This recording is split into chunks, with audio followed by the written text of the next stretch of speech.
നിങ്ങളുടെ favourite shows ഇനി ഒരിക്കലും മിസ്സാവില്ല. ഇപ്പോൾ C5 കാണും നിങ്ങളുടെ ഫേവറേറ്റ് ഷോസ് തികച്ചും സൗജന്യമായി.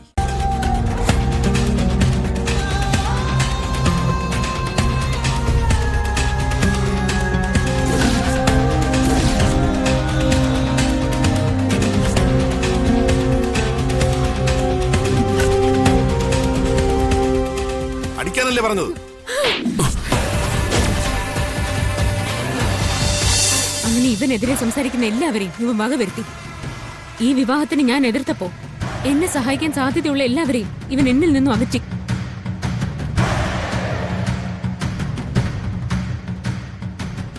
എന്റെ അനുപേടനെ മനഃപൂർവ്വം അപകടപ്പെടുത്തി ആശുപത്രിയിലാക്കി.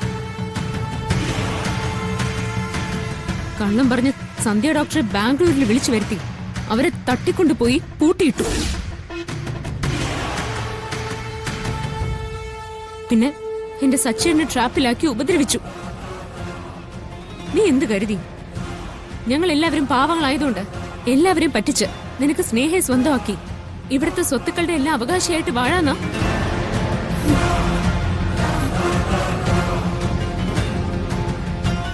ഞാൻ പറഞ്ഞല്ലേ നന്ദേട്ടനോട്, ഇവൻ നമ്മൾ ഉദ്ദേശിക്കുന്ന നമ്മളല്ലാന്ന്.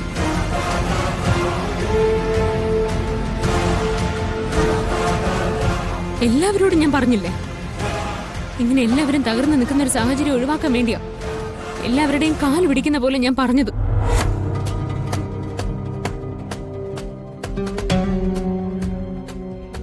ഞാനിവിടെ പറഞ്ഞ കാര്യങ്ങൾക്കൊക്കെ തെളിവുള്ളതാ. ഇനി തെളിവില്ലാത്ത കാര്യങ്ങൾ ഒരുപാടുണ്ട്, അതൊക്കെ ഞാൻ പിന്നീട് പറയാം. നെല്ലിശ്ശേരി എന്ന വീട്ടിൽ ഇവനെ ഏറ്റവും കൂടുതൽ പറ്റിച്ചിട്ടുള്ളത് നന്ദേടനെ. അതുകൊണ്ട് അവസാനമായിട്ട് ഇവനോട് എന്തെങ്കിലും പറയാനോ ചെയ്യാനോ ഉണ്ടെങ്കിൽ അത് ഇപ്പൊ ആവാം.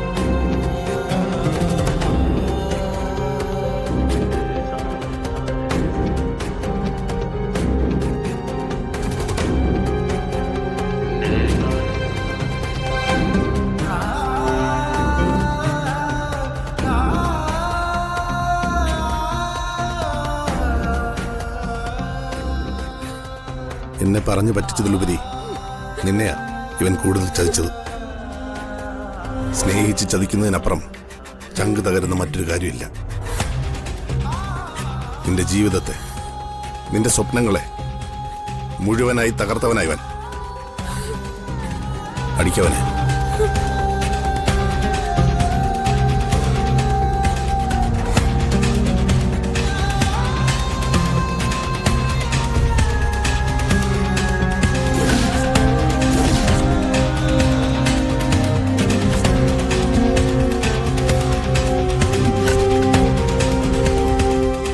അടിക്കാനല്ലേ പറഞ്ഞത്?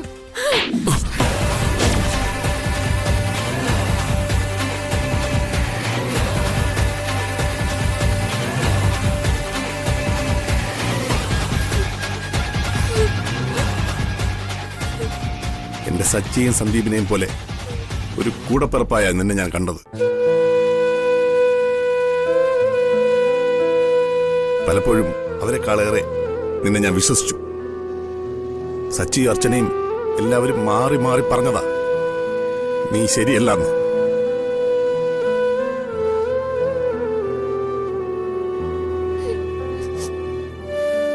എന്നിട്ടും അവരുടെ വാക്ക് കേൾക്കാതെ ഞാൻ നിന്നെ വിശ്വസിച്ചു. നീ എന്റെ മുന്നിൽ അഭിനയിക്കാണെന്നറിയാതെ നീ പറയുന്നത് കേട്ടും വിശ്വസിച്ചൊക്കെ കൂടെ കൊണ്ട് നടന്നു. നിന്നെ ഞാൻ സ്നേഹിച്ചു. എടാ, വീട്ടിലൊരു അംഗത്തെ പോലെ അവിടെ കെട്ടി താമസിപ്പിച്ചില്ലേ? പറ്റിക്കപ്പെടുമെന്ന് അറിയാതെ എന്റെ അനിയത്തിയെ നിനക്ക് വിവാഹം ചെയ്തു തരാൻ തീരുമാനിച്ചു. എന്നിട്ടും നീ എന്നോട് ചെയ്ത ഈ വഞ്ചനയ്ക്ക് മാപ്പ് തരാൻ എനിക്കൊരിക്കലും പറ്റില്ല. അർച്ചന സച്ചിയെ കണ്ടെത്താൻ വൈകിയിരുന്നെങ്കിൽ ഈ കല്യാണം ഇപ്പൊ നടന്നേനെ. ഒന്നും അറിയാതെ എന്റെ സ്നേഹമോള് നിന്നോടൊപ്പം വന്നിരുന്നെങ്കിൽ ഇവളുടെ ജീവിതം എന്താവുമായിരുന്നു?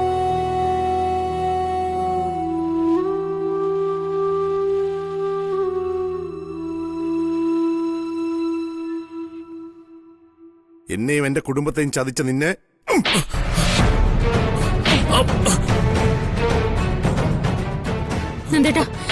മതി.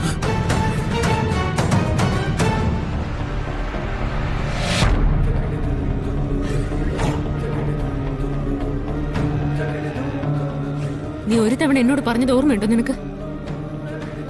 നെല്ലിശ്ശേരി വീട്ടിൽ വന്ന് അവിടെ താമസമാക്കി അവിടുത്തെ പെണ്ണിനെ നീ സ്നേഹിച്ച് കെട്ടാൻ പോകുന്നത് അവിടുത്തെ എന്റെ ഭർത്താവ് ഉൾപ്പെടുന്ന ആണുങ്ങൾക്ക് കഴിവില്ലാത്തതുകൊണ്ടാണെന്ന്.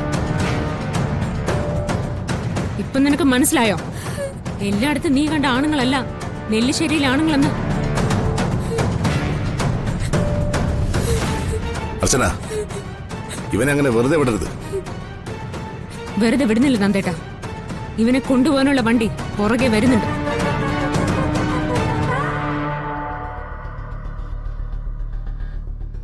അച്ഛാ, നമുക്ക് വീട്ടിലേക്ക് പോവാം. ഇനി ഇവിടെ നിന്ന് ഓരോന്നും കണ്ടും കേട്ടും അച്ഛൻ വിഷമിക്കണ്ട. എന്റെ ക്ഷണം സ്വീകരിച്ച് ഇവിടെ എത്തിയ നിങ്ങൾ എല്ലാവരോടും ഞാൻ മാപ്പ് ചോദിക്കുന്നു. എന്റെ മകളുടെ വിവാഹം മുടങ്ങിയതിൽ വിഷമമുണ്ടെങ്കിലും ഇവനെ തിരിച്ചറിയാൻ പറ്റിയതിൽ ആ വിഷമം ഇല്ലാതായിക്കോളും. എന്നെപ്പോലെ പെൺമക്കളുള്ള അച്ഛനമ്മമാരാവും നിങ്ങളും. ഒരിക്കലും എന്നെപ്പോലെ ഇങ്ങനൊരു സാഹചര്യം നിങ്ങൾക്കാർക്കും ജീവിതത്തിൽ വരാതെ നോക്കണം. അത് നമ്മൾ പ്രതീക്ഷിക്കുന്നതിനേക്കാൾ കൂടുതൽ വേദന തരുന്ന ഒന്നാകും. പോകാം മക്കളെ.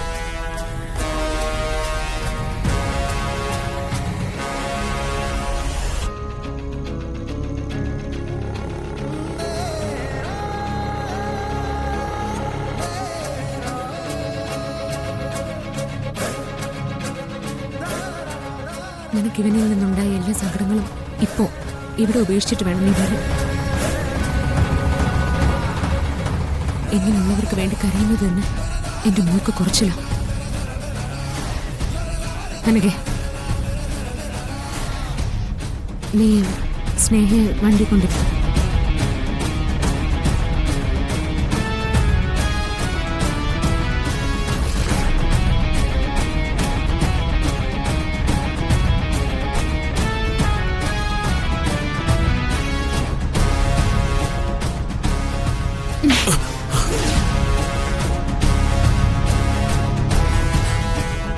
എന്റെ സച്ചേനെ അപകടപ്പെടുത്തിയത് നീയാണെന്ന് അറിഞ്ഞപ്പോ മുതല് ഞാൻ നിനക്ക് ഓങ്ങി വെച്ചതായത്.